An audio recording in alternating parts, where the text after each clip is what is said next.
Hi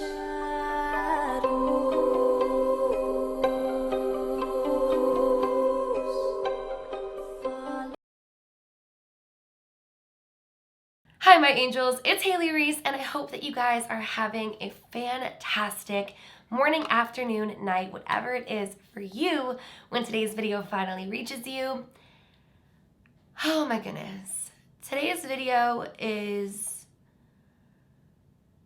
one that in a sense I feel incredibly blessed to be making because everything's okay now. But I can't even believe it myself when I look back on these past few weeks and the events that have transpired and the horrific accident that happened.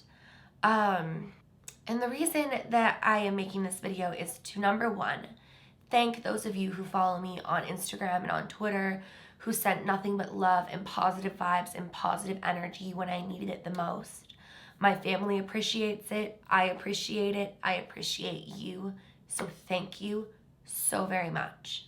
But number two is to just share with you guys what's been going on, why I said I was going to upload a ton and then I wasn't, and just to explain what exactly happened to my family. Today's video is probably going to be long. It's probably going to be rambly. It's probably going to be just like overall lengthy. But I want to share it with you guys because there are so many valuable, incredible things to take from this. And it's just been such an eye-opening wake-up call for me as well. So without further ado, let's just dive right on into it. I don't really know where to start. I guess I'll start with my sister and what happened to her because it's kind of the smaller end of what ended up happening. But they say bad things happen in threes. And in my life, that's actually held to be very true. A lot of times when super bad things happen, it'll happen in threes. And I'm not quite sure why that is. Maybe I'll look into it and do a whole entire video on it. But when it rains, it pours. And that is most certainly what's happened for us this past month. Although my uncle has a completely different perspective on it now. And I'll share that with you guys when I'm done sharing what happened. So, all right. I'll start with my sister and then we'll move into my mom and then we'll move to my uncle. So on January 5th, my family and I decided to take a trip to Cabo. I was so excited about it. I love being by the ocean. It makes me so happy. And while I'm not somebody who will ever swim deep in the ocean, if I do, hold me accountable because that's so not my thing. I love to lay by the ocean and read and write and just become one with myself again. Something about the ocean, something about water in general just charges me, just makes me feel so much more spiritual and in alignment, and I just love how I feel when I'm by the water. So I was really excited to go on January 5th for 1 week and to relax, get in a good headspace, become one with myself, kind of zen out, and then come home and get right into creating and just pushing out content and doing the things that make me happy.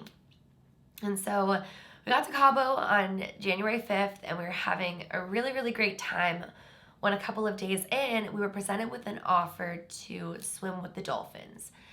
Now, I want to give a quick, not even disclaimer, just statement on that, because ever since what happened to my sister happened and I looked into that and started Googling into that, I was made incredibly aware of the realities of dolphin captivity, marine life captivity in general, and these swimming with the dolphin excursions. I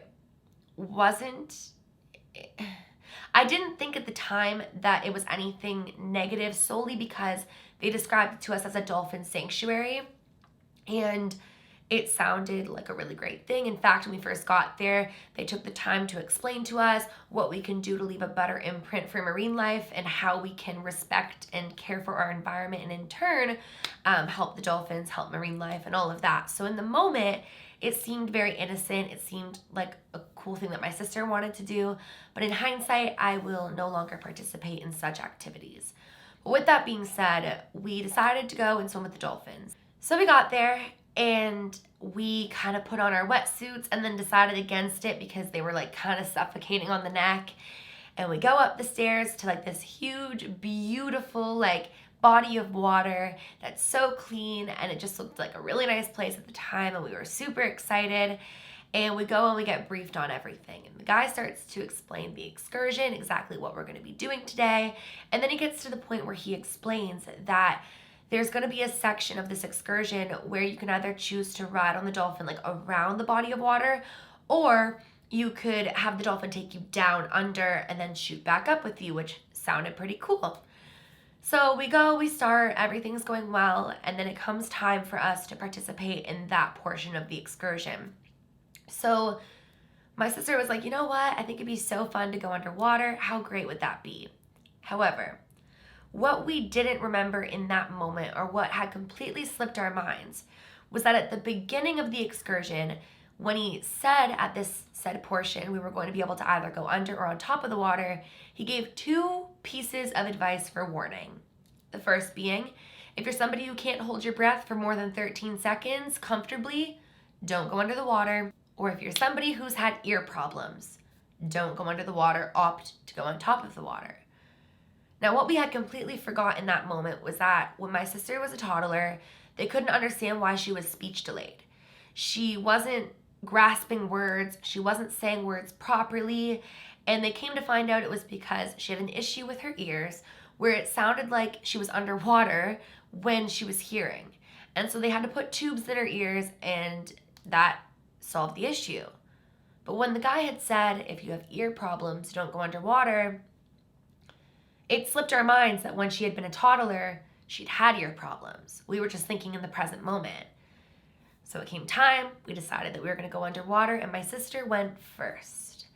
And so basically how it works is you hold on to the dolphin's fin gently, and then the dolphin shoots down to the bottom and then shoots back up with you, and it like pops out of the water.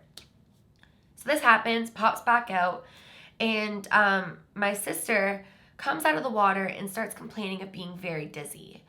It was actually scary for me to see because her eyes started going like all different directions, and she looked so white and she looked so scared, and she was like, Hailey, I'm really dizzy, I'm really dizzy, I'm really dizzy. But I basically, trying to calm her down, said to her, it's probably because you went to the bottom, you shot back up, you're probably a little bit disoriented from the rush of it all, I'm sure you're going to be okay.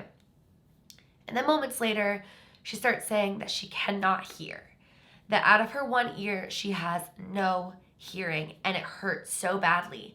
And so she gets up and she leaves the excursion, and I decide there's no way I'm going down to the bottom now, like I need to take care of my sister. So we finish off the excursion and we filled out an incident report, and she starts crying saying like, I really can't hear, I really can't hear, it hurts so bad. And I'm asking her like, well, what happened? Like, what does it feel like? And the way she explained it to me was that on the way down, she heard a big pop in her ear. And when she came up, everything was so dizzy. She was disoriented. She was nauseous.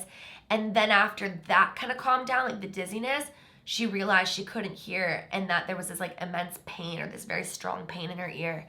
So we went back to the resort, and she went to go lay down, and that was when we realized like something was really off. Like she wasn't acting right. She was really scared. She was disoriented, and she just didn't feel good. So we called the doctor on like the resort site to come and look at her. When he looked in her ear, he said that both of her ears had blood and both of her ears had ruptured, and that she was going to need to see a specialist when she got home, but she would need a bunch of courses of antibiotics and ear drops and all of that, decongestants and things like that while we were there. So for the rest of the trip, my sister was pretty much miserable. She was in so much pain, her ears were hurting, and she was terrified to fly home. Flash forward, came time to fly home. We flew home. She went and saw our family doctor, who said that the damage was pretty bad. She still has yet to regain her hearing, and her one ear may require surgery, so she's going to see a specialist this week. But that was kind of the start of this negative 3-time streak. So we came home. I was thankful that my sister was okay on the flight. It was painful going up, but actually, ironically, going down, she was okay. And so we returned home on the 12th. All right. Flash forward to the 14th. That day as a whole for me was just an off day. I was having a really negative day. I felt really off. I was having super bad anxiety. I felt really sick. And I confided in my mom in the early afternoon, just saying, like, I just don't know what's wrong with me. Like, I'm battling with my own mind. I'm so sad. Like, I was just really off that day. And my mom called me a couple of hours later, and she sounded so off. And my mom and I talk, like, pretty much every hour. Like, it's weird if I wake up and I don't have a text or a call from her. Like, we talk all the time. We work together. We are, like, best friends. Like, I don't know what I would do without her. Like, her and I are two peas in a pod. Everybody knows that. And she calls me and she's like, I think I'm going to go to the hospital. And I'm like, what do you mean you're going to go to the hospital? What happened? Like, are you okay? And she explains that she feels like she's having trouble walking and she's so tired and she feels like she can't get her words out properly. And I was like, you should probably go, like, right now. That sounds very concerning. Like, please go and get checked. And she's like, I will in a little bit. Then, like, 2 hours later, I get a call from, who was it? I think, it was my sister.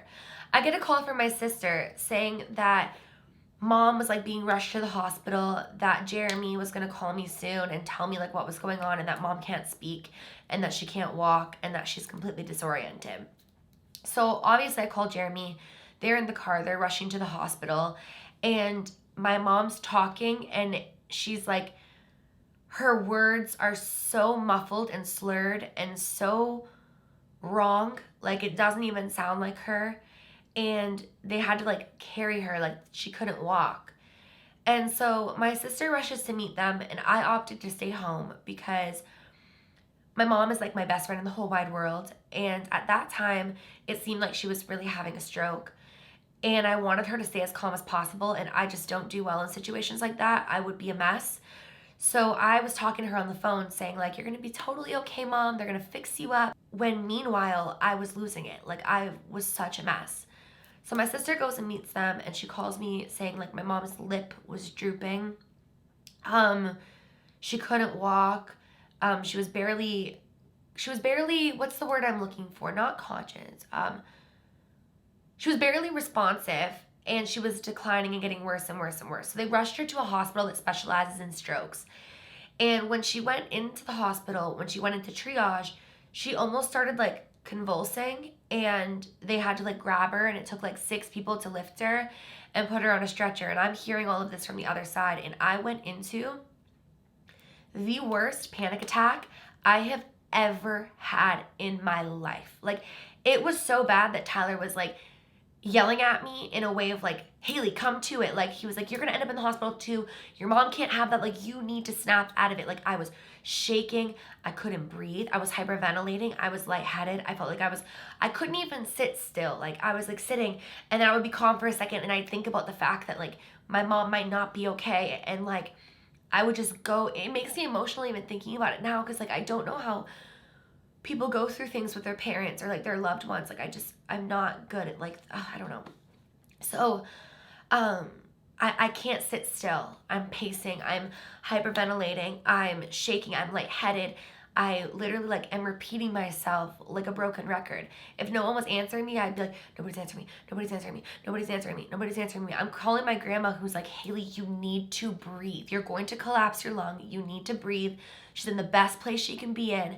And I was like, I can't breathe until I know my mom's okay. Like, I cannot catch my breath. I cannot think. I cannot function.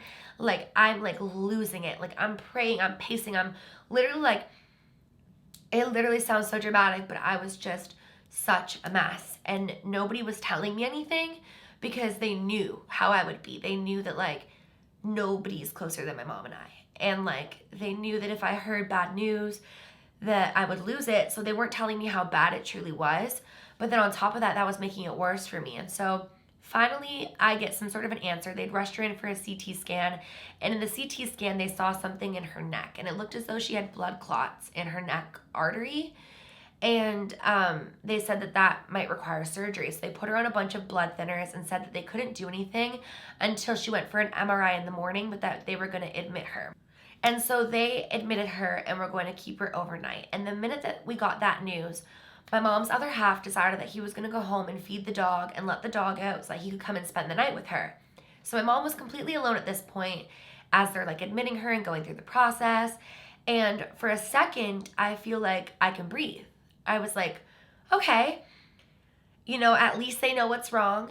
At least they'll figure it out in the MRI and we'll figure out the next step and she's going to be okay. And I'm trying to convince myself of this. I get a phone call from my mom and I answer it, eager to hear from her. And right away, she's like freaking. And I'm like, Mom, what? Like, what happened? And all she can get out with her voice still not right is, Uncle Kelly's had an accident. They're rushing him to the hospital. Now that's her brother. That's my uncle who doesn't really believe in the unbelievable, but that's changed, I think, as of lately, as of this incident. But that's like my uncle who designs all of my merch. Any merch in my merch store, he's designed for me. And I'm very, very, very close with him. He's like another dad to me. Like, he is amazing. I've lived with him for years. Like, I love him so much. And I'm like, what do you mean he's had an accident? And she goes, I don't know what happened, but a skid at work fell on top of him. He thinks he like shattered his pelvis. He doesn't know they're rushing him. He doesn't know I'm in the hospital. So what had happened was my uncle works night shifts. Nobody had told him that my mom was in the hospital because we didn't want him to be, he works clearly with machinery and all of these types of things. Or I don't know what he does exactly, to be entirely honest with you, but I know that he works around it and I just wouldn't want him to be distracted. So nobody was going to tell him till he came home. And so when his accident happened, he wrote his sister, not knowing that she was in the hospital dealing with her own thing. So literally, you guys, on the exact same night, on January 14th, both my mom and my uncle wound up in the hospital. So basically what had happened to my uncle, and this is kind of allegedly, as far as I'm concerned, because my uncle is dealing with some post-traumatic stress from what happened, and his brain is really fogging up his memories. And so from what I've gathered that happened, he was at work and somebody had put a skid on top of another skid and it was uneven.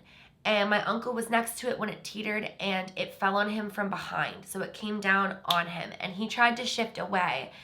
And luckily for him, it only got him up to about here. It didn't get his head.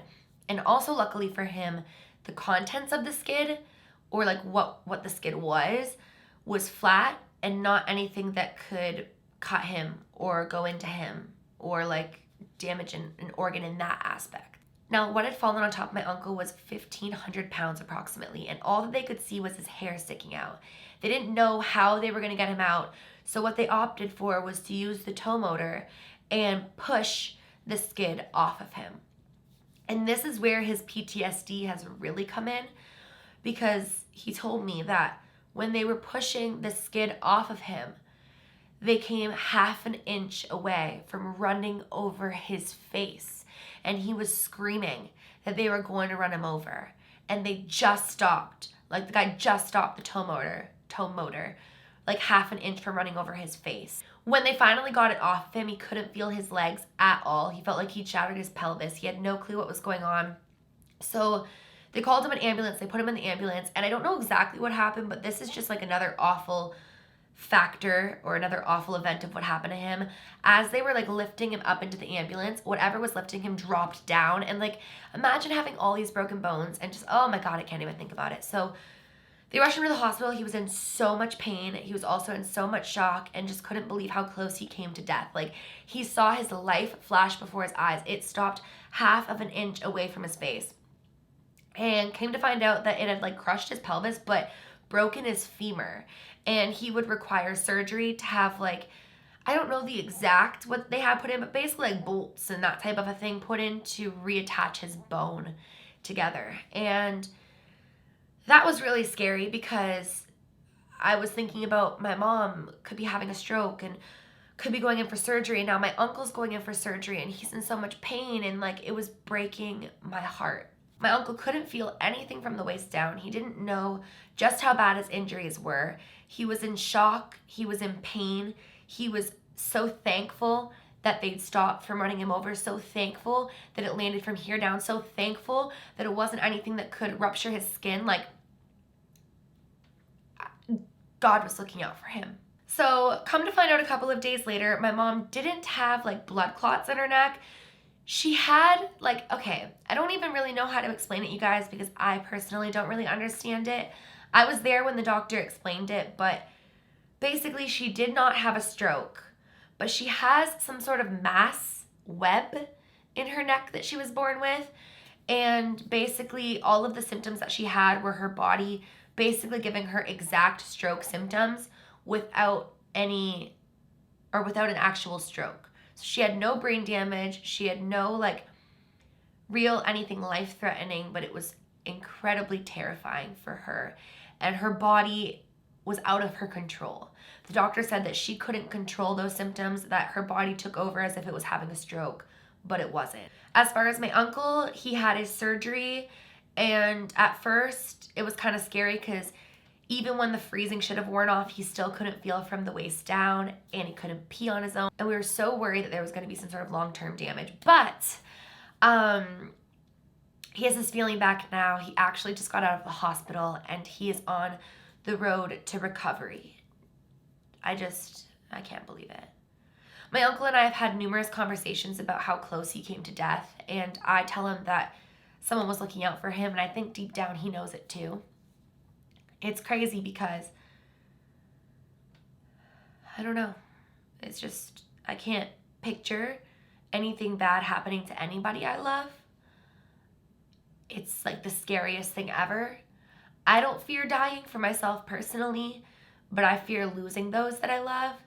And I'm just so thankful to God that my sister's okay, that my mom was okay, and that my uncle is going to be okay. He has a very, very, very long road to recovery. He will not be returning to work for quite some time.